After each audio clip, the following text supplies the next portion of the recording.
Hey Bethany, thank you for sharing. It's interesting that you were talking about your nurse who only there's only one for all elementary, middle, and high schoolers. Because I'm like, how is it even possible? Like kids can get sick, can get hurt. You would assume that they would need at least one nurse there.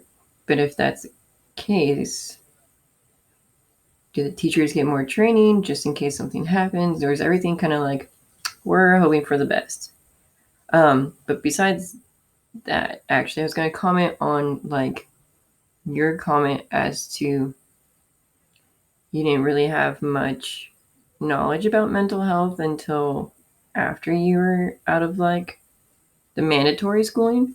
And I would say the same. I did not really learn about mental health until I was taking psychology my junior year of high school, which I mean, it makes sense. Psychology is mostly health in the brain and whatnot. However, my sophomore year, I believe, there was a student who had actually killed himself, and the school was everyone was kind of in shock because that hadn't happened.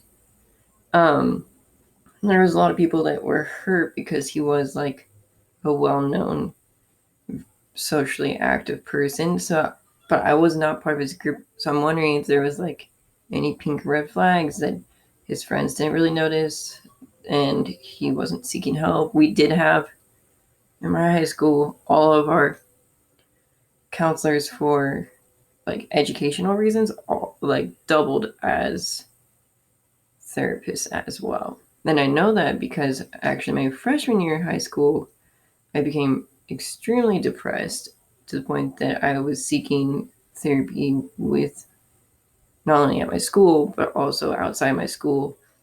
And I was trying different medications and was going through a really rough time. So my counselor who basically was like, you can't miss any more days of school, as we have to kick you out, was also trying to set me up with her almost every other day to make sure I was doing okay, a therapy session kind of thing.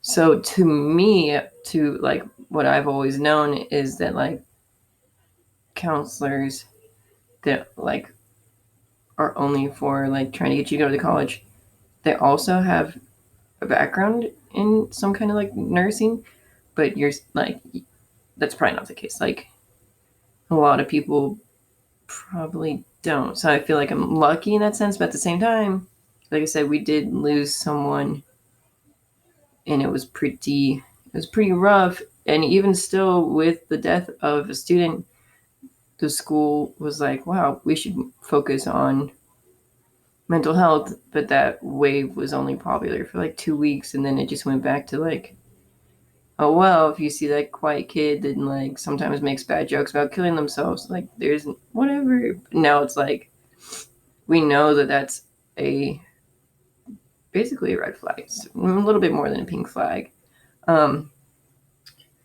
which is crazy to think about to me.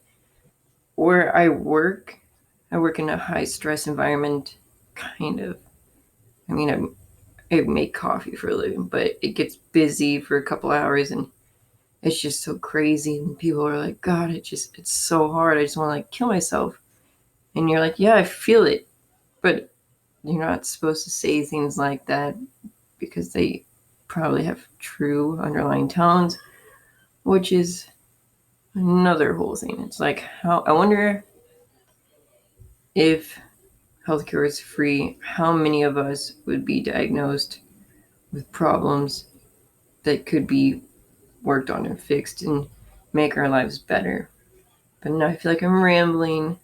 I appreciate your post, and thank you for sharing.